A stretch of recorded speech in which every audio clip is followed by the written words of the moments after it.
அஸ்ஸலாமு அலைக்கும் வரஹ்மத்துல்லாஹி வபரகாத்து. அன்புள்ள சகோதர சகோதரிகளே, சென்ற பாடத்திலே நாங்கள் பித்ஆ என்றால் என்ன, அதனுடைய வகைகள் என்ன என்பதை நாங்கள் பார்த்தோம். அந்த தொடரிலே கடைசியாக வணக்கங்களிலே ஏற்படக்கூடிய பித்ஆத்துகளை பற்றி 4 வகைகளை நாங்கள் பார்த்தோம்.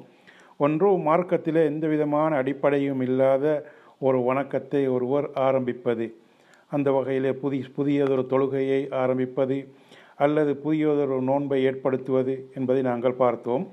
இரண்டாவதாக, நபி அவர்கள் காட்டி தந்திருக்கக்கூடிய ஒரு வணக்கத்திலே மேலதிகமாக ஒன்றை நாங்கள் செய்வது. உதாரணமாக, லோஹருடைய தொழுகையிலே 4 ரக்காத்துக்கு பதிலாக 5 ரக்காத்து தொழுவது, அதானுக்கு முன்னால் சலவாத்து தஸ்பீஹ் கூறுவது போன்றவற்றை நாங்கள் பார்த்தோம். மூன்றாவதாக, நபி அவர்கள் காட்டி தந்திருக்கக்கூடிய வணக்கத்தை அதே முறையிலே நிறைவேற்றாமல் மாற்றி நிறைவேற்றுவது. உதாரணமாக, திக்ர்களை நாங்கள் கூறும் பொழுது கூட்டாக சேர்ந்து சத்தத்தை உயர்த்தி திக்ர் செய்வது. நான்காவதாக, வணக்க வழிபாடுகளுக்கென்று நாட்களை நேரங்களை ஒதுக்குவது. அந்த வகையிலே ஷாபானுடைய அரைவாசி பகுதியை நின்று வணங்குவதற்காக ஒதுக்கிக் கொள்வது. இப்படி பித்ஆத்துகள் பல பிரிவுகளாக வணக்க வழிபாடுகள் ஏற்படுவதை நாங்கள் பார்த்தோம். இவ்வாறு நாங்கள் பார்க்கும் பொழுது மார்க்கத்திலே ஏற்படக்கூடிய இந்த பித்ஆத்துகளுடைய சட்டம் என்ன என்பதை இன்று நாங்கள் பார்ப்போம். மார்க்கத்திலே ஏற்படுத்தக்கூடிய பித்ஆத்துகள், புதுமைகள் அனைத்தும் ஹராமானதாகும், வழிகேடானதாகும். ரசூலுல்லாஹி ஸல்லல்லாஹு அலைஹி வஸல்லம் அவர்கள் கூறினார்கள், வ இய்யாக்கும் வ முஹ்தஸாத்தில் உமூர், கர்மங்களில் புதுமைகளை, மார்க்கத்திலே புதிதாக ஏற்படுத்தக்கூடியவைகளை உங்களுக்கு நான் எச்சரிக்கை செய்கிறேன். ஃபஇன்ன குல்ல முஹ்தஸத்தின் பித்ஆ வ குல்ல பித்ஆத்தின் ضலாலா, நிச்சயமாக புதிதாக ஏற்படுத்தப்பட்ட அனைத்தும் பித்ஆத்தாகும், பித்ஆத்துகள் அனைத்தும் வழிகேடாகும். மற்றும் 2 நபிமொழிகளிலே நபி அவர்கள் கூறினார்கள், மன் அஹ்தஸ ஃபீ அம்ரினா ஹாதா மா லைஸ மின்னு ஃபஹுவ ரத்துன், எங்களுடைய மார்க்கத்திலே இல்லாத ஒரு வணக்கத்தை யார் ஆரம்பித்து வைக்கிறாரோ, உருவாக்குகின்றாரோ, அது நிராகரிக்கப்படும். மற்றொரு அறிவிப்பிலே, மன் அமில அமலன் லைஸ அலைஹி அம்ருனா ஃபஹுவ ரத், யார் எங்களுடைய மார்க்கத்திலே இல்லாத ஒரு அமலை செய்கிறாரோ அது நிராகரிக்கப்படும், ஏற்றுக்கொள்ளப்பட மாட்டாது என்று நபி ஸல்லல்லாஹு அலைஹி வஸல்லம் அவர்கள் கூறினார்கள். இந்த ஹதீஸ்களை நாங்கள் பார்க்கும் பொழுது மார்க்கத்திலே ஏற்படுத்தக்கூடிய புதுமைகள் அனைத்தும் பித்ஆத்தானது, பித்ஆத்தான கருமங்கள் அனைத்தும் வழிகேடானது, அது மார்க்கத்தில் ஏற்றுக்கொள்ளப்பட மாட்டாது என்பதை தெளிவாக நாங்கள் புரிந்து கொள்கின்றோம்.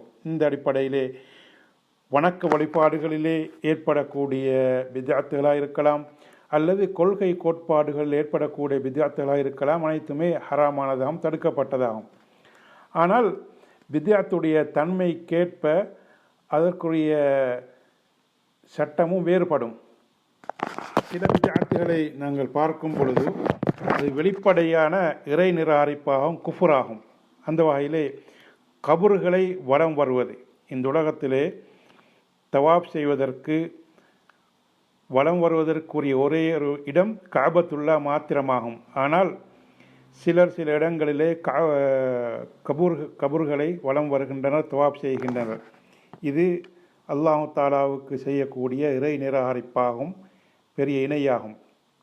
அதே போன்று கபரிலே அடக்க செய்யப்பட்டிருப்பவர்களுக்காக வேண்டி அறுத்து பலியிடுவது, அவர்களுக்கு நேர்ச்சை வைப்பது, கபராளிகளிடத்திலே அவர்களிடத்திலே தங்களுடைய தேவை நிறைவேற்றும்படி துவா கேட்பது, பாதுகாப்பு தேடுவது, இவைகளையெல்லாம் இந்த உதாரணத்திலே குறிப்பிடலாம். அதே போன்று ஜஹமியாக்கள், முஅ்தஸிலாக்கள் அவர்களுடைய வார்த்தைகளையும் குறிப்பிடலாம். மேலும் இணைக்கு இட்டு செல்லக்கூடியவைகள், கபர்களின் மேலாக கட்டிடங்களை கட்டுவது, அந்த இடத்திலே போய் தொழுவது, கபர் அடியிலே போய் துஆ கேட்பதை நாங்கள் குறிப்பிடலாம். இவைகள் இணைக்கு இட்டு செல்லக்கூடியது. இந்த வகையிலே கபராளிகளிடத்திலே தங்களுடைய தேவையை கேட்பது இணையாக இறை நிராகரிப்பாக மாறும்.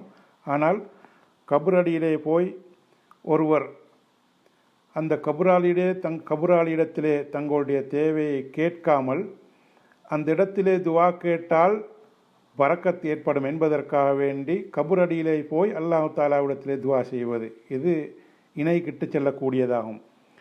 மேலும் நம்பிக்கை சார்ந்த பாவமான காரியம், அந்த வகையிலே ஷரியத்துக்கு மாற்றமான கொள்கைகளை கொண்டிருக்கக்கூடிய ஹவாரிஜிங்கள், கதரியாக்கள், முர்ஜியாக்கள் அவர்களுடைய நம்பிக்கை பாவமானதாகும், மார்க்கத்திலே தடுக்கப்பட்டதாகும். மற்றும் சில பித்அத்துகள் மார்க்கத்திலே ஷிர்கிலோ அல்லது இறை நிராகரிப்பிலோ சேராது, பாவமாக அது கருதப்படும். அந்த வகையிலே ஒருவர் நன்மைக்காக வேண்டி, நன்மை அதிகமாக பெற்றுக்கொள்ள வேண்டும் என்பதற்காக வேண்டி நோன்பு நோற்றுக்கொண்டு சூரியனுடைய வெப்பத்திலே போய் நின்று கொண்டிருப்பது, அல்லது துறவரத்தை கடைபிடிப்பது, அல்லது ஆசையை, இச்சையை நீக்கிக் கொள்வதற்காக ஆண்மையை துண்டித்துக் கொள்வது, இவைகளெல்லாம் பித்அத்துடைய வகைகளாகும். எனவே இந்த வகையிலே அனைத்து விதமான பித்அத்துகளிலிருந்தும் எங்களை நாங்கள் பாதுகாத்துக் கொள்வோமாக. வாஹிர் தாவானா அல்ஹம்துலில்லாஹி ரப்பில் ஆலமீன். அஸ்ஸலாமு அலைக்கும் வரஹ்மத்துல்லாஹி வபரகாத்துஹு.